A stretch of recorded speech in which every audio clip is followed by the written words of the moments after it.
Well, hello. As you may remember, this spring I planted a planter at my grandma's church that was going to be able to hopefully live all season long. So you and I planted it together in May, I want to say, and now we're in October.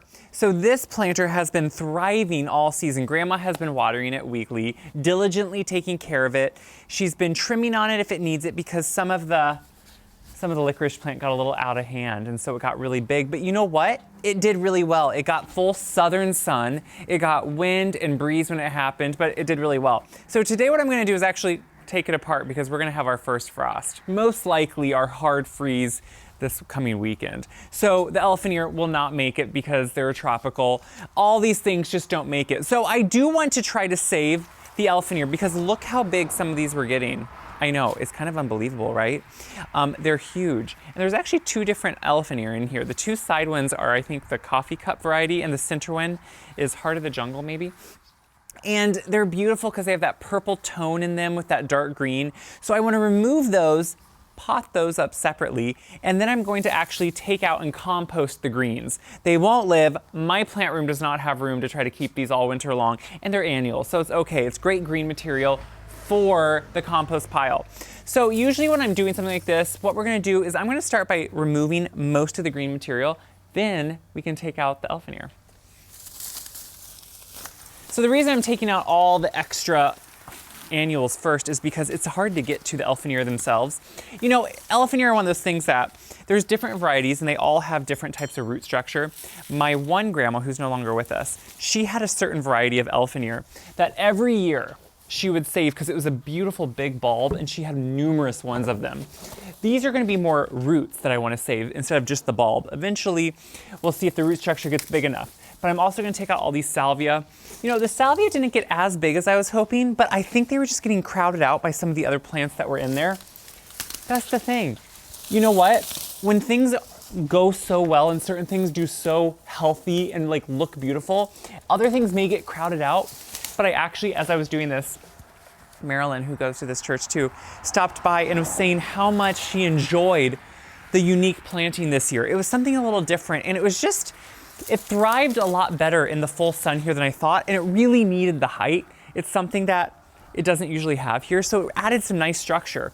And so even if it doesn't work out exactly like you think, the end result can still be beautiful. So as I'm taking these out, you can see I'm being careful just to make sure I'm leaving around the elephant ear itself. Look how big this is getting. Now, Grandma was worried it was starting to get a little, you can see how it wants to kind of be a little topsy-turvy, so she put in some stakes. So I'm gonna take those out too, which that can happen again. The root structure maybe wasn't going as deep, so it was getting a little bit tipsy-topsy. So I'm pulling out the last of the lemon coral. I mean, you can see it comes out. It's amazing the root structure some plants will get on them, especially when they're happy, even over a short season like this. So now we are left with some pretty big monstrous elephant ear, and that's okay. So what I like to usually do, you can use a spade or something. I find a knife works really well. So I get these at secondhand stores. They're called freezer knives usually. You know, there's a lot of different uses for them. And what I like is to just be able to take that knife and work it down into the soil. And you can see, look at all these offshoots even this one created. All these little baby plants. And once I get it out of here, we'll see how easy it is. I could even separate it if I need to, but I'm gonna cut all the way around it. And sometimes you have to go around all parts of the plant to do this. You know, I save a lot of plants every year, too many honestly. And I've shown you different videos of putting them in my plant room, and I'll always be showing you every year in my stories of saving all these things, but it's always fun to try certain things that maybe you're not sure. Usually elephant ear keep really easily for me. Some of these specialty varieties may not be as easy as others, but usually they are. So I'm gonna keep working this down a little bit deeper here until I'm able just to gently pull this out. So you can see I just was able to lift this one out. And what I'm gonna do is actually, instead of taking the time and making even more of a mess than I am currently here, I'm going to take these home so we can just pot them up at home, where I have everything I like to pot them up. So I'm just gonna set them dry down into these containers just to get them home. And then we're gonna actually fit them into containers better at home. So I have 2 more to do this with. Then we'll get this cleaned up. I have a little something to put back in here just to give it a little bit of fall feeling. You know, it is. I don't like to leave any container empty if I don't have to. It just seems sad. So I'm gonna get these other two out of here, clean it up, then we'll go pot them up. So I have great green material now for my compost. And yes, I was able to fit it all in this one trough. I don't know quite how, but it did. And then I have all the Elfinier here to take home. They're bigger and more than you think. So what I'm left with is a bare container. And if you're like me, well, that seems pointless and sad. So I did have some extra pumpkins still. I'm not sure if these are gonna be enough to fill it, but we're gonna hope they are. And we're just gonna put some of these in here. Actually, we're gonna probably put all of them in here and think we should have more, but I'm gonna just fill it up. This is the same thing I do at home. If you have dry soil like this is down below, and you can put on some miniature or large pumpkins, what I like about the minis is, I don't know, they're pretty easy to work with. So I'm just gonna put these in here, and we're gonna be happy for the change of season. You have to always look forward and try to make excitement out of it. You know what? This is how my creativity works here. I got them in and it just wasn't quite what I wanted. I wanted a little bit more texture underneath. You can see it was a little flat. So I went and got some leaves that are turning. I'm gonna put them kind of as a base layer, and then I'm gonna take the pumpkins and intersperse them in those leaves. So you get some texture, you get some color. Believe me, you know what, guys? You are just going at this with me, one pumpkin at a time, and we're gonna make it work. You can see it just added more texture. And honestly, you know, we're in Iowa, so the cold weather will get to these in not too many weeks, but this adds some texture, adds some color with the leaves I pulled off, and we have a little bit of gourd and pumpkin action that's just gonna bring it a little bit more happiness. So I'm gonna clean all this up, and then we're gonna go home. We're gonna finish up by planting my Elfinier. I know, I do crazy things sometimes. What we do for gardening, right? Lots of things.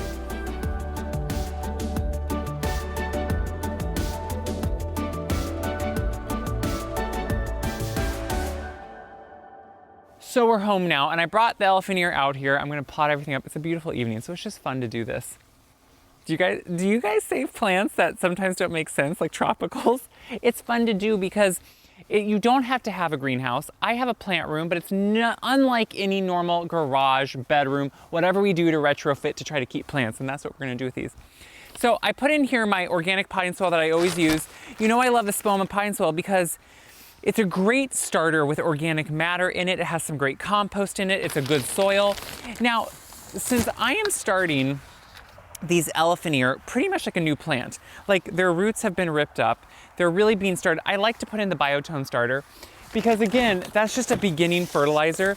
It's an organic, so it's not like a synthetic fertilizer. Instead, what it does is it just adds some great fungi to the soil that really helps something get started. And that's what you want. You know, this is gonna be a stressful thing for this, to be going from growing beautifully in a container to having a different container to start growing in. And so anytime you stress a plant, anything you can do to kind of stave that off, that's what I wanna do. So that's why I use biotone, just like I do when I plant things in the ground. So I'm gonna plant it about the same depth it was. It doesn't have a lot of root structure, so I may need to stake it. This was a little string Grandma had put on to try to tie it up, which that we can take off now because it won't probably work the same way. So now that I have it in here, I'm gonna start putting soil in around it. And what I wanna make sure to do is put the soil and pack it tight enough that it gives it a little bit of a sturdy, solid beginning. So as I'm doing this, you know, potting soil is really light. It has a lot of air in it, and it has a lot of, because you want that, you want it to drain well. But I also wanna make sure it's in here well enough that it will hold this Elfinier in place. I just potted up the second one. Now, what you're gonna notice is whenever you take something in that's tall outside like this and you cut it out, there's usually no way you can get the whole root ball. So it's not gonna have the root strength that is way out laterally to hold up the height of the plant. So this one is really top heavy. It wants to just fall over. You could stake it, but what you also notice is some of these leaves are pretty wind whipped, pretty wind torn, and those are already some new leaves coming out of the center. That's how Elfinier grow. So I'm gonna actually take off some of these outer leaves, and I actually like to do this anytime I'm really repotting something and causing it possibly a lot of stress. I like to take off some of the outer leaves. It just helps have a little bit less for the plant in the sense that it doesn't need quite as much energy then. It doesn't need to be taking up as much water. So it's a good way to kind of slow the plant down a bit and give it just a little bit of a reprieve so it can grow and focus on root growth and on this new shoot it's sending out.